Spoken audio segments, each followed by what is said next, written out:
Well, breaking right now on Denver 7 News at 7 o'clock on Local 3, Hurricane Ian comes ashore in Cuba overnight, and now Tampa is bracing for its first direct hit in 100 years. New details reveal what led up to a man shooting and killing 27-year-old Arvada police officer Dylan Vakoff, why this type of situation was especially dangerous. And Denver is taking a new approach to giving shelter to our growing homeless population, what city leaders are trying to do to get people off the streets. Also, flight attendants from 2 major airlines will be picketing around DIA today, what it may mean for your travel plans today or in the future. Yeah. Thanks for joining us this morning. I'm Brian Sanders. And I'm Nicole Brady. If you are staying right here in Colorado today, it's going to be a pretty nice one outside, Lisa. Gorgeous right now. You're going to find a little mix of sun and clouds, so it's making for a really pretty start to the day. We will see increasing clouds, not as much sunshine this afternoon. Low to mid 50s right now. A few neighborhoods still in the 40s. We have Erie at 44, Lakewood 49, Centennial also just below 50 early on, and just above freezing again in some mountain towns early this morning. So as your kids are getting ready for school, we're going to see a little mix of sun and clouds early on. Low 50s at the bus stop this morning. We'll get into the upper 70s with more cloud cover and a slight chance for a few isolated storms this afternoon. Highs will be right around 80 degrees today, mid to upper 80s near Pueblo and La Junta. Most of the storms today likely in the mountains, but again, a few will roll east. We'll take a closer look at Futurecast and the timing of some of that, Jason, coming up here in a few minutes. And when fall, I guess, kind of returns. Has it ever really been in? Yeah, started last week. It'll feel more like it this weekend. And right now we still have delays on 225. It started with a big rollover crash early this morning. We had 225, the northbound side, closed for some time between Colfax and I-70. That has since reopened, but in the backups, we had this secondary crash here right at 6th Avenue. So you see it's mostly off onto the left shoulder, but when the fire department and the police department were in there, they blocked up some of the left lanes, and that caused this traffic jam back to ILIF. Now those lanes are open again, but as you can see, the crash is still there, and the drive times right now coming up from ILIF are still running at about 25 to 30 minutes. So it's going to get better. It's going to take some time for that traffic to wind up there to I-70. This is the other trouble spot across I-25 on I-70.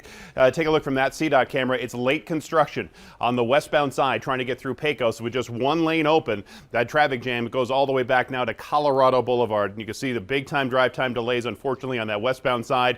Huge delays. I-76 might be a better option for you right now. Jason, thanks. Hurricane Ian, now a Category 3 storm, hit Cuba overnight. It is on its way to Florida this morning, and ABC's Justin Finch is in Tampa, where residents there are preparing for a direct hit.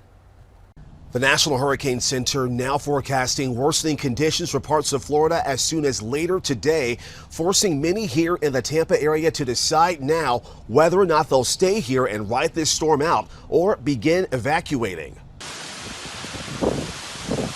As Hurricane Ian courses up the Caribbean, crunch time across Florida. Families boarding up their homes, filling sandbags, fueling up cars, and emptying store shelves. First thing that's going to go is going to be power and then the water, so just make sure you have a little bit extra so you can take care of yourself and get out of town.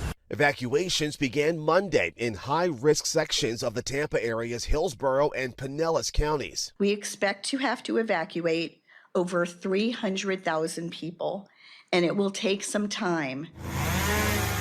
The Tampa Bay area bracing for the worst, its first direct hit in 100 years. What I'm most worried about are the fact that these storms are so unpredictable. Florida already under a state of emergency with some 7,000 National Guard members activated. The nation's Department of Health and Human Services also declaring a public health emergency, enhancing the state's disaster response. ABC's Rob Marciano with more on protective aqua fencing going up around Tampa General Hospital. This trauma center sits in the evacuation zone. It will likely flood, and this wall is designed to keep the water out so they can keep the patients in. Along Florida's Space Coast, NASA's Artemis 1 launch delayed again. The agency deciding to roll back its $4 billion rocket from the launch pad as Ian's threat grows.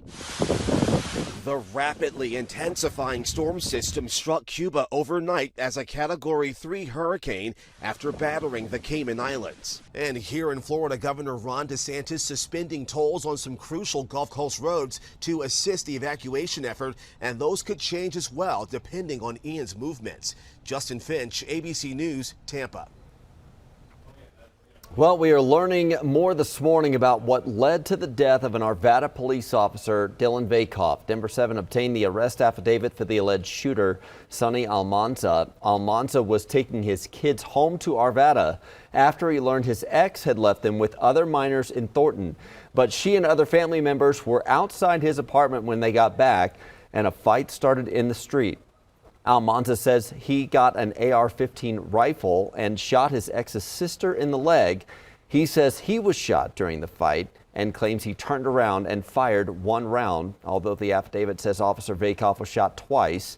Almanza says he didn't realize he shot an officer until Vakoff hit the ground. We spoke with a retired detective who says domestic disputes can be some of the most dangerous calls police respond to. There's just always that over-the-top emotions. And then you have a law enforcement officer who walks into the situation that maybe it took years to get to this situation, and they're expected to solve this problem within seconds. So as we take a closer look, the FBI keeps track of law enforcement officer deaths, and as of last Monday, 49 officers have been killed so far this year just trying to do their job. 8 were victims of an unprovoked attack. Well, however you feel about the homelessness crisis, many Coloradans agree it is becoming a bigger problem, and it's especially visible in the Denver metro. Denver 7's Veronica Acosta joins us live with the city's updated plan to help get people off the streets. Well, it is an ambitious plan for the year ahead. It's filled with everything from creating new affordable homes for those who are really in need to creating more programs to help our homeless population. Now, there are some priorities at the top of this plan, among those being creating more than 1,700 affordable homes for those families who are really in need, expanding pathways to owning a home, which means building up those down payment programs. The city also wants to help more than 8,000 households with housing stability, so that means getting them eviction legal defense and foreclosure prevention as well. The continued support of safe outdoor spaces and safe parking programs are also outlined in this plan because we know so many of our homeless neighbors live in an unsheltered situation. When it comes to families, the city wants to invest in more hotel options for them as well as more case management options. And the program wants the public's input. That's why they're opening this virtual public meeting that's going to happen on October 18th at 5:30 in the afternoon. There's also going to be a community survey that's open up until October 26th. In Denver, I'm Veronica Acosta, Denver 7. All right, thank you, Veronica. If you're headed to the airport today to work or travel or even pick someone up, you may notice 2 different picket lines. Off-duty Southwest Airlines flight attendants will be holding signs and asking people to support their efforts to get a new contract. Among other things, they want to be paid for the time they spend boarding passengers. There's a lot of things about your job that I think a lot of flyers don't understand. Yes, ma'am. I think it came to the forefront when Delta gave their flight attendants the what they called boarding pay.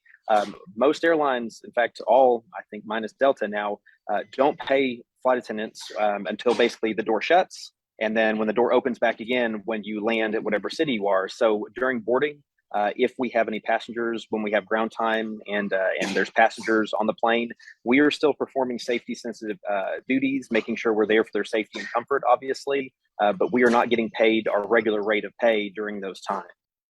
Southwest flight attendants have waited 4 years for a new contract. They'll picket in 11 cities, including Denver today.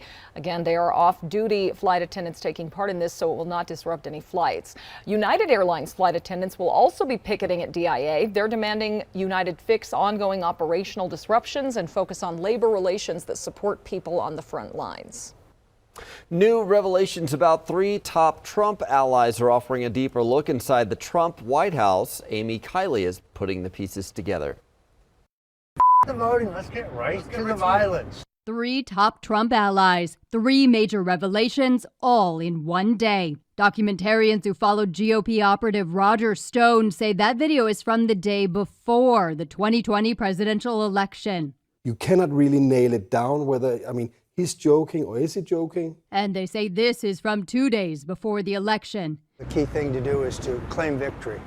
Possession is 9/10 the law. Stone says he believes the videos have been manipulated. He says he advocated for lawful ways to challenge election results. The documentarians say the January 6th House Select Committee asked them for the video. It's holding a hearing tomorrow at 1. Their interest was kind of the chain from the White House to Roger Stone and onwards to Proud Boys and Oath Keepers. That video came out yesterday within hours of news about former Trump trade advisor Peter Navarro. The Justice Department is asking a judge to make him turn over government documents allegedly from an unofficial email account. The third revelation is in these text messages from Trump's then White House Chief of Staff, Mark Meadows. They're with a man who tried to gain access to voting machines in key battleground states in December 2020. You wouldn't think that the office of the presidency might have been corrupted to the point that it would be a racketeering conspiracy. But it's the only way to tell the whole narrative of what seems to have happened. I'm Amy Kiley reporting. Denver is rallying behind a beloved establishment struggling to pay its bills and keep its doors open. How customers single-handedly put this cafe back in business. Also, Volkswagen wants to drive us into the future with this latest concept car that would do everything for us.